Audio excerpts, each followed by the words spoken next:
his other arm wrapped around Isolde. If you hadn't forced me to marry you, Isolde wouldn't have suffered.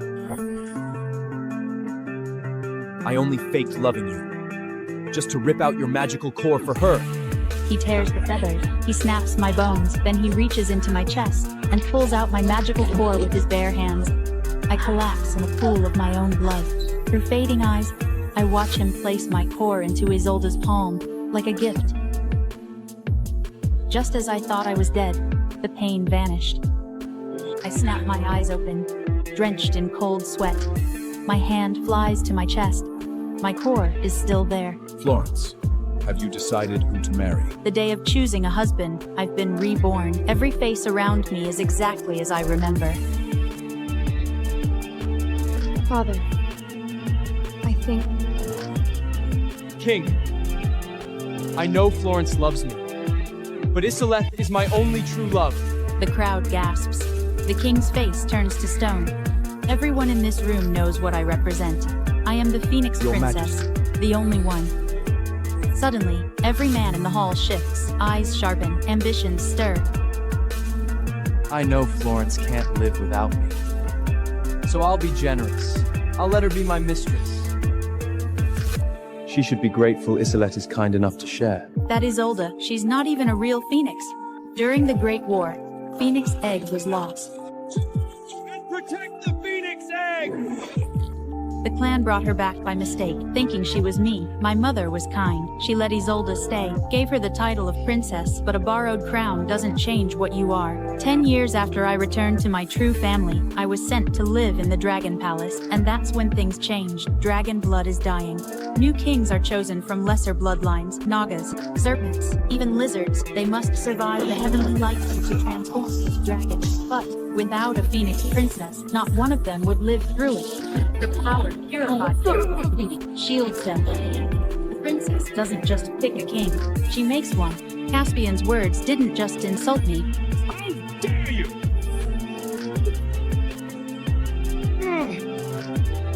Florence, whatever you want to do with him, do it. Just don't let his stupidity drive you away. Then he turned to me. What are you waiting for? Don't you want to marry me more than anything? Here's your chance. Just say yes. You've stolen so much from Isolde already. She's kind enough to let you share me with her. You should be on your knees thanking her. In my past life, this is where swallowed my pride, smiled through the gate, and chose him. I gave him everything, my magic, my core, my life, and he repaid me with a blade through the heart.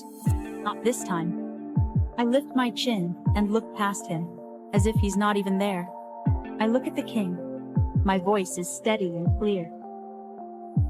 I have already decided. Now, everyone looks at me, including Caspian. I didn't speak his name. I step toward the king and take his hand. Then I lean close and use magic to whisper my plan directly into his mind. The king's eyes flicker. Then he nods. You. Stay home. This is my last chance for you. Reflect on what you've done. A smug smile crawls across Caspian's face. His eyes say everything. He thinks the wedding is for him. I don't correct him. Instead, I let my gaze drift to the far corner of the hall. A young man stands there, half hidden in shadow, sharp, quiet eyes, a pair of small black naga horns on his head. The moment our eyes meet, he looks away, like he's been caught doing something he shouldn't. Then the king sends everyone away, except him. They speak privately for a few minutes. When I leave the palace, Caspian is waiting outside.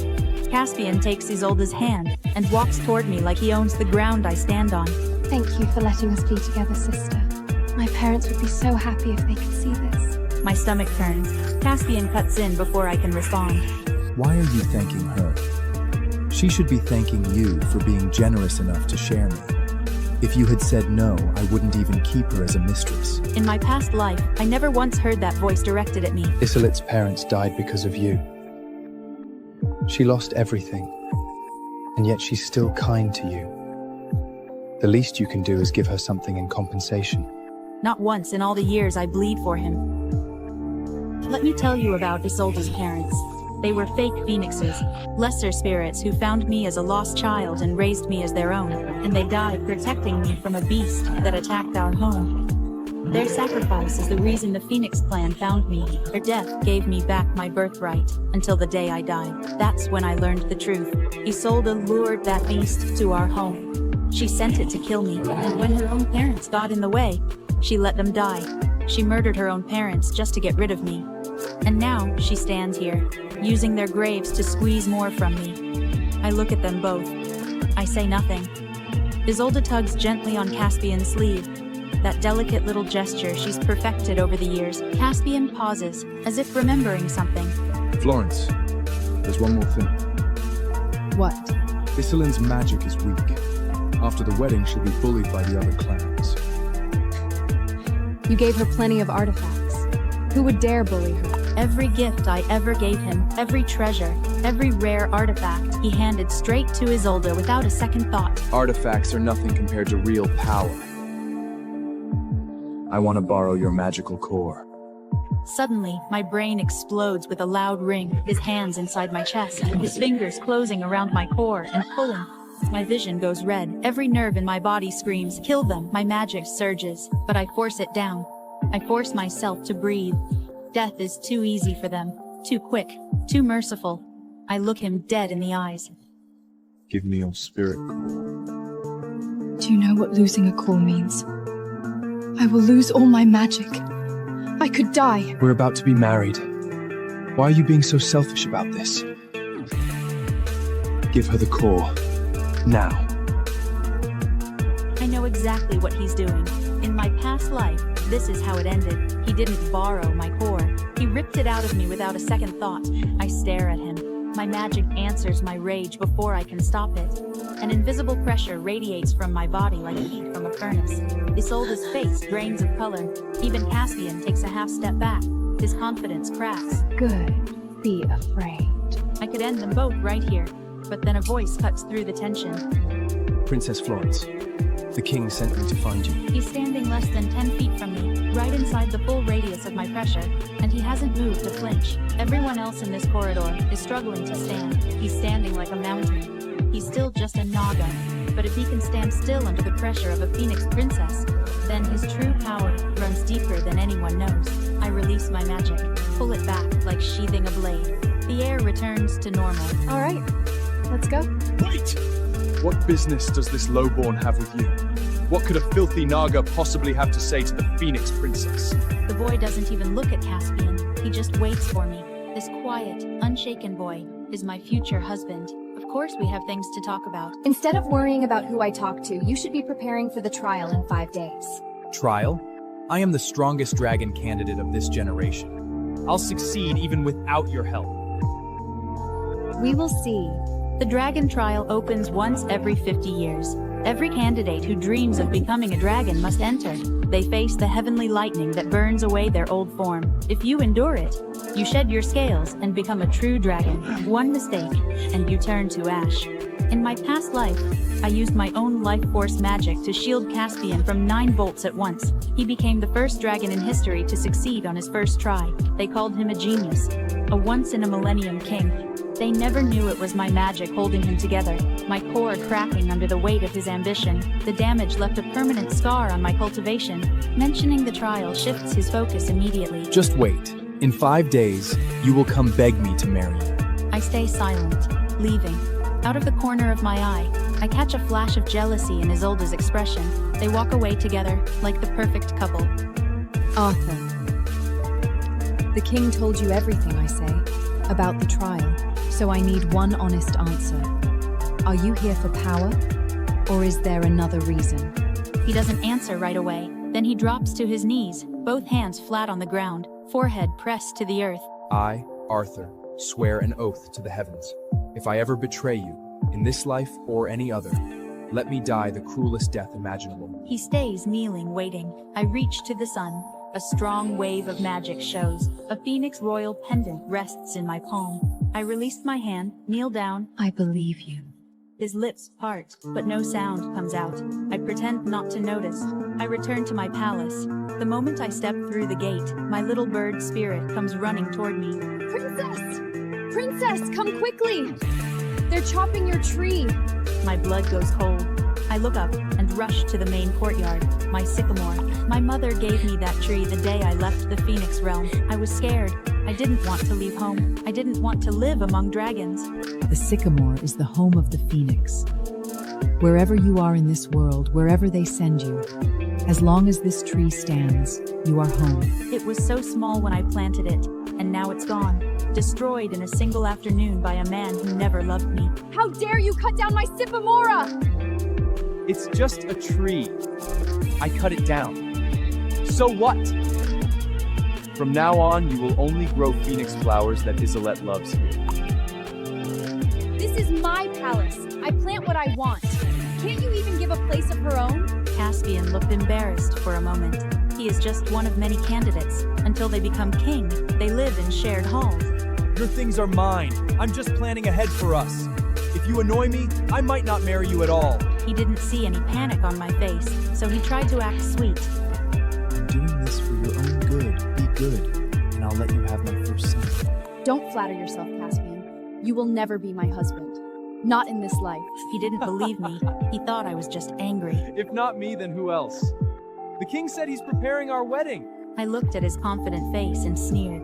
5 days later, everyone gathered at the dragon's palace. Surprisingly, Isolde showed up this time too. Everyone was staring at the two of them. Caspian saw me and walked over immediately. Florence! I'm counting on you today. For Isolette's sake, I will be gentle. I stayed silent, and he didn't seem to care. Suddenly, Caspian's eyes froze. He marched toward Arthur with pure rage.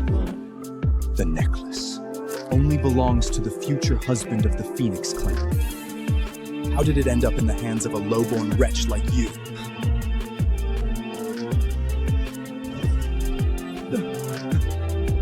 What are you? This is my future husband, the real dragon. Caspian glared at Arthur like he wanted to rip him apart. Arthur showed no fear and just stared back coldly. Caspian was furious and about to lose it. Isolde quickly stepped up and grabbed his arm. Caspian, that necklace can't be real. It must be a fake. Look at him. The trial is starting. He won't survive one strike. Don't waste your time on trash like him. Soon, the king arrived. He opened the door for the trial. Most candidates only lasted one lightning strike. The best among them only took 3. The king looked disappointed in all of them. Then, it was Caspian's turn. He walked forward with total confidence. Isolde actually followed right beside him. The crowd whispered in total shock. It is a deadly place. A weak spirit like Isolde would turn to ash instantly. Don't be scared. Don't you trust my power? Besides, Florence is right here. She won't just stand there. Let me feel.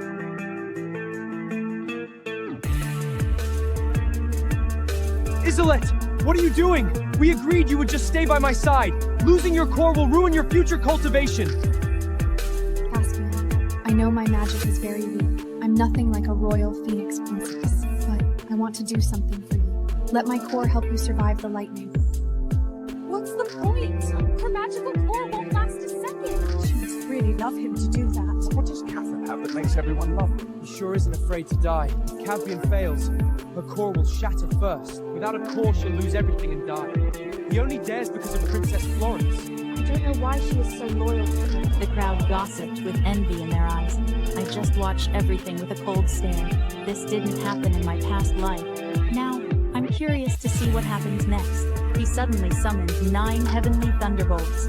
The golden divine water flowed slowly around him. Has he lost his mind? He's channeling magic that's meant to kill. No one in history has ever survived that. The sky turned pitch black in an instant. With lightning like that, he's doomed. Even with Florence's help, he'll be ruined. He might survive, but his power will be gone. The crowd was stunned, and so was Isolde. She never expected Caspian to be this crazy.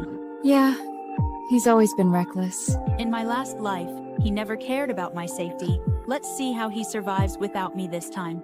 A massive boom echoed through the air. The lightning was ready to strike from above. Caspian looked at me, his eyes full of greed. Florence! What are you waiting for? Come here and help me survive the trial! I just stood there and watched him coldly. He thought I didn't hear him, and stepped closer. Florence! Do you you still want to marry me? You're only here to help me become a dragon. Why aren't you doing anything?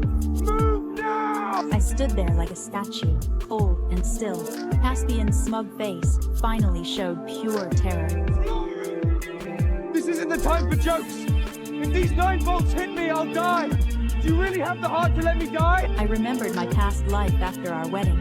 He was always so cold and distant to me. I used to think that was just his personality, until I caught him meeting Isolde in secret. His eyes were filled with so much tenderness then. The Phoenix clan is so cruel to you. It wasn't your fault you took Florence's place. He rubbed her hand and complained about my family. I watched them, feeling a chill in my soul. Isolde was the one who tried to steal our treasure. She wanted the 100-year magical core for herself. She only got caught because she was greedy. My parents only spared her because she begged. She hadn't cried. She'd be ash by now. Caspian knew the truth back then. He even called her greedy to my face. But now, he was blaming me for everything. In my past life, I wanted to confront him. But suddenly, a sharp pain hit my stomach. It felt like fire was tearing my organs apart.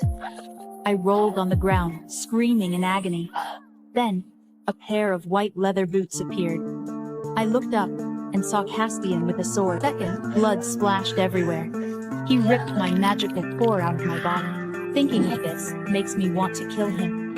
The lightning above finally locked onto me. Caspian realized that something was very wrong. He started to panic. Florence, you... Before he could finish, the first bolt struck. The purple gold lightning crashed hard. It hit Caspian with the force of a mountain. He summoned 9 bolts at once. Each one was 10 times stronger than normal. Caspian was so panicked, he forgot to defend.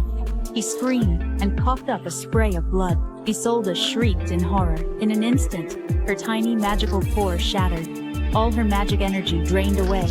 Her face turned pale, and blood leaked out. But the most terrifying part happened next. Her young, beautiful face began to shrivel. Deep wrinkles covered her skin in seconds. Countless dragons stared at him. Their eyes were full of mockery. Disgust and contempt were everywhere. Isolde covered her face tightly. Don't look at me. I beg you, stop looking. But Caspian could not help. The lightning broke his spirit. Caspian, please save me. He fell to his knees. He looked messy and full of regret. He looked up at me. His pride was finally gone. Florence, save me. I am your future husband. How can you watch me die? I walked toward him. Everyone was watching me. Caspian looked so happy. Who said you are my husband? I already talked to the king. I chose Arthur as yours. The Phoenix necklace is proof. The crowd went dead silent. Then, everyone started screaming. No one expected this choice. I chose Arthur, the lonely boy. He is quiet and steady. He never tried to show off. He didn't try to please me. He just watched me from afar. When we met eyes, he blushed. In my last life, I saw his love. He risked death to bury me. That's how I knew he loved me. Many men want me for power. They want the Phoenix throne. They want to rule dragons. But Arthur is different. I looked back at Caspian again.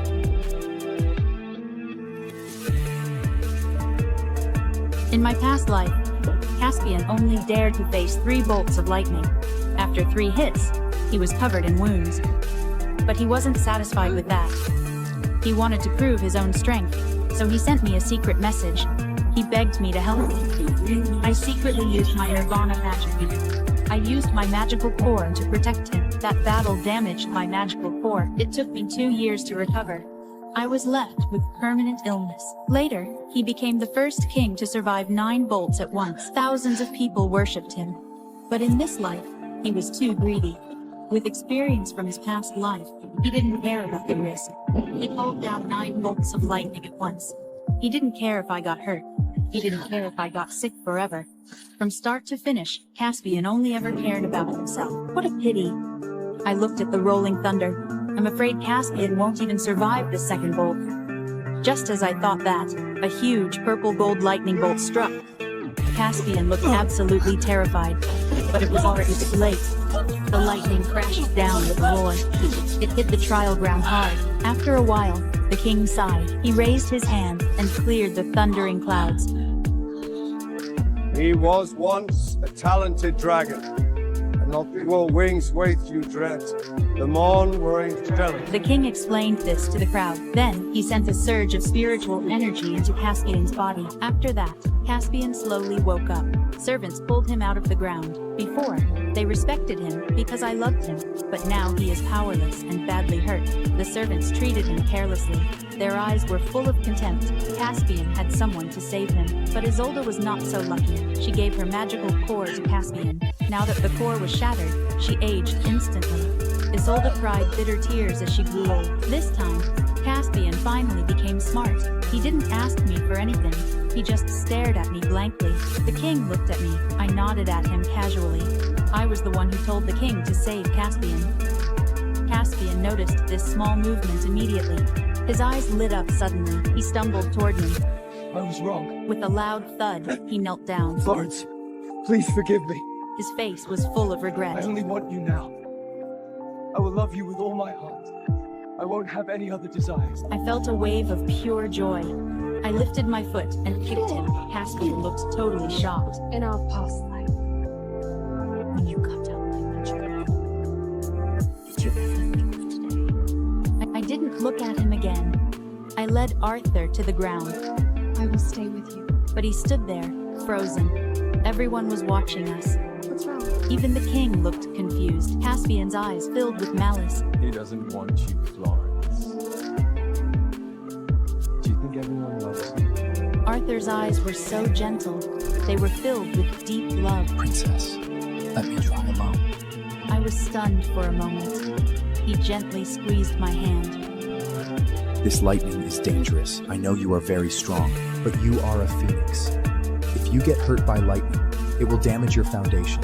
I don't want that for you. I looked into his serious eyes. My heart skipped a beat. Before I could think clearly, Arthur let go of my hand. The golden water moved as he walked. Arthur sat in the trial ground. His shirt was soaked through. You could see his muscles. The thunder began to gather. People watched with admiration. Then they looked disappointed. Next second, the bolt struck. It was like a flying dragon. It crashed into the trial ground. Everyone was shocked. This first bolt was terrifying. It was stronger than others' third. It proved his power was deep.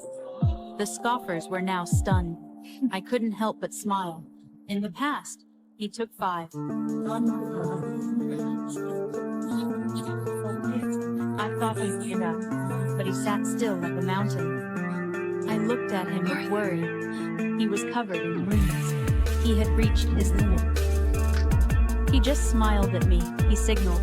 A huge light crashed down. After a few seconds, it cleared. He surpassed his past life. He took 6 bolts alone. He stood up, shaking slightly. He bowed to the king. The king looked very pleased. As he walked out of the trial ground, I suddenly spoke up.